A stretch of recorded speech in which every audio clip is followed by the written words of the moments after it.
Hello there, ladies and gentlemen. Bigfile Survivor Tournament. This is the MSL, MST, Group 1. MST standing for MSL Survivor Tournament. So, technically, the MSL doesn't start until after this round. It's kind of a big sort of round of 64.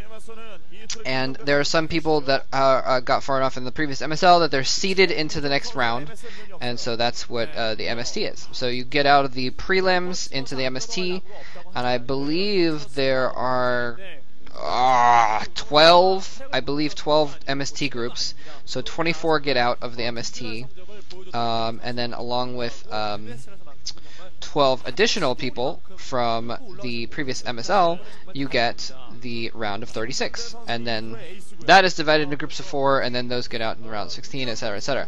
So that's what the MST is. It's not technically considered part of the MSL proper or whatever, I guess. Anyway, yes. So this is the MST Group 1, and also the way the format works for these, again, just in case y'alls are new, it's two-player. There's 4 players in a group. So in this case, Movie versus Bogus was the first 2 players, and Violet versus Action is the second 2 players. Violet is the Protoss player, by the way, and Action being the Teal Zerg player here on the bottom right that is just being scouted by Violet. And so you've got those 2 matches between 2 players, and then the winners of those matches will play each other. So in other words, the winner of this match will play Bogus, who won the first game, and then the losers of each match will play each other. So the loser of this game will play Movie, who lost the first game, and then so you have the winners match is the 2 winners that won their first matches, and they play, and the winner of that advances to the next round. The loser of that goes down and plays the winner of the losers match, and then the winner of that match between the loser of the winners and the winner of the losers is the second player to advance. So another way of thinking of it is just, you know, it's a double elimination. You win 2 games, you advance. You lose 2 games, you're out. So that's how that works. Violet, rather, doing in this game, doing a really good harassment here. He set up a nice forge fast expand. He saw an early pool going on, so he knew that he had to put those cannons down first.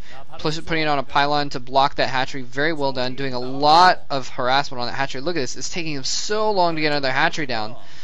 Finally gets another hatchery down in the top left area, or sorry, that's kind of top right actually, and that took a long time to get a second hatchery down, so he's going to be kind of low on larva actually for the early part of this game, trying to get drones out. It's going to be hard for him to drone up early on, so very, very nicely done by Violet.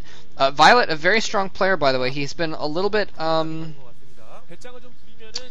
not the best lately, I guess. He's still been very good, but and I haven't been watching Pro League, so I'm not completely on top of how he's been doing.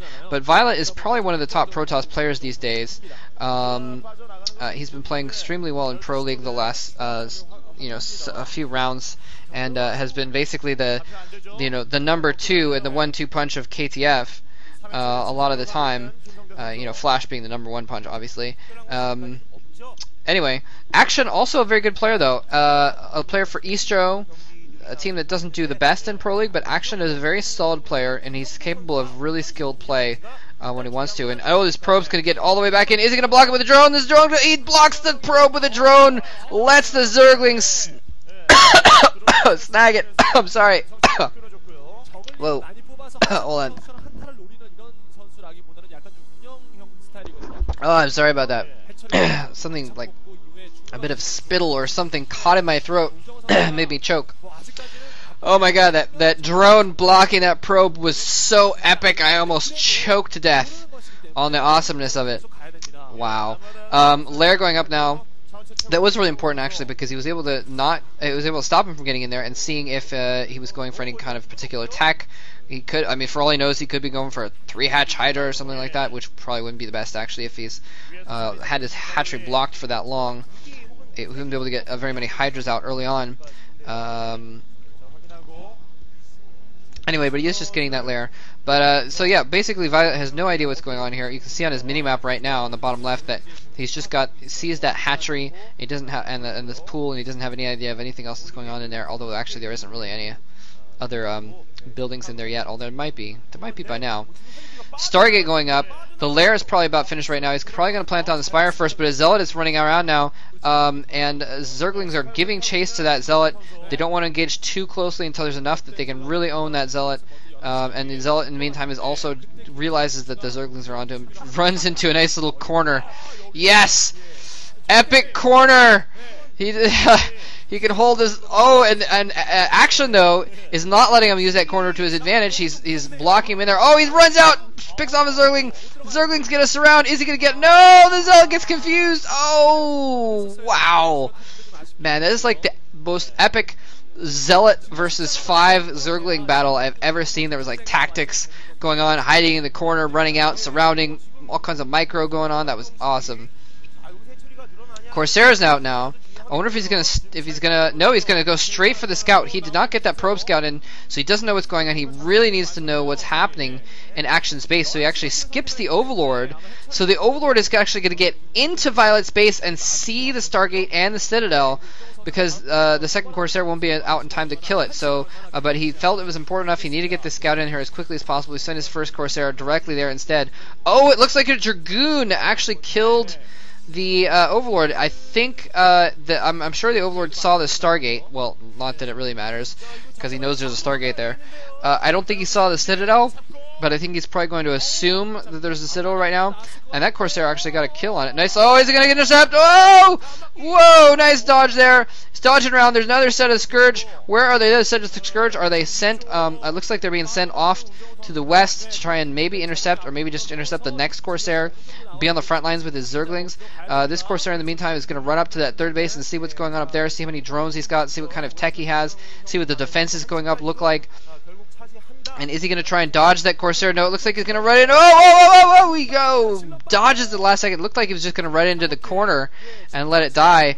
But he is going to send it back down. And it looks like he's not going to try and save that Corsair, though. He's just going to try and get one last scout in, and it's going to get intercepted. Is he going to get sandwiched? Sandwiched. Oh, he takes one Scourge. No, he doesn't send the other Scourge. He sent him to just rally to his rally point. That Corsair may yet live after all if he can get back to those cannons. Scourge is giving chase. Oh, that Corsair is going to get away with it. Wow. The epic, I gotta stop calling things epic, but that was a pretty epic,